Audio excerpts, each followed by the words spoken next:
Sex की शक्ति परमात्मा की शक्ति है, ईश्वर की शक्ति है, और इसलिए तो उससे ऊर्जा पैदा होती है और नए जीवन विकसित होते हैं।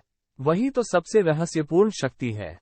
उससे दुश्मनी छोड़ दें। अगर आप चाहते हैं कि आपके जीवन में प्रेम वर्षा हो जाए तो उससे दुश्मनी छोड़ दें।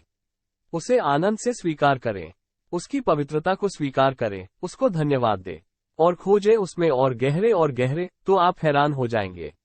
जितनी पवित्रता से काम की स्वीकृति होगी उतना ही काम पवित्र होता चला जाएगा, और जितना अपवित्रता और पाप की दृष्टि से काम का विरोध होगा, काम उतना ही पाप पूर्ण और कुरूप होता चला जाएगा। जब कोई अपनी पत्नी के पास ऐसे जाए जैसे कोई मंदिर में जा रहा है, जब कोई पत्नी अपने पति के पास ऐसे जाए जैसे सच में कोई परमात्मा से मिलने जा रहा हो, क्योंकि जब दो प्रेमी काम में निकट आते हैं, जब वे संभोग से गुजरते हैं, तब सच में ही वे परमात्मा के मंदिर के निकट से गुजर रहे होते हैं।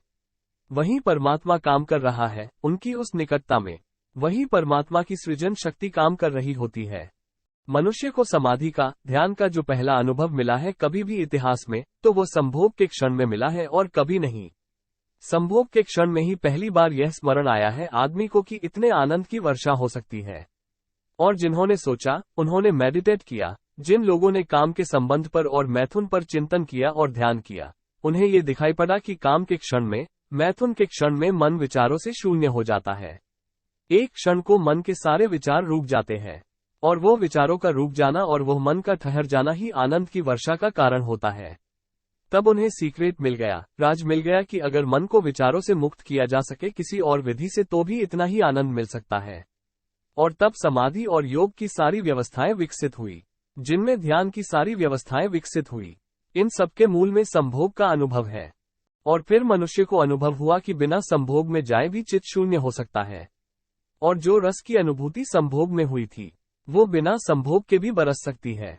फिर संभोग क्षणिक हो सकता है, क्योंकि शक्ति और ऊर्जा का वहां बहाव और निकास है, लेकिन ध्यान सतत हो सकता है। एक युगल संभोग के क्षण में जिस आनंद को अनुभव करता है, उस आनंद को एक योगी 24 घंटे अनुभव कर सकता है। लेकिन इन दोनों आनंद में बुनियादी विरोध नहीं है, और इसलिए जिन्होंने कहा कि विषयानंद और ब्रह्मानंद भाई भाई है, उन्होंने जरूर सत्य कहा है। वो सहोदर है, एक ही उदर से पैदा हुए हैं, एक ही अनुभव से विकसित हुए हैं। उन्होंने निश्चित ही सत्य कहा है।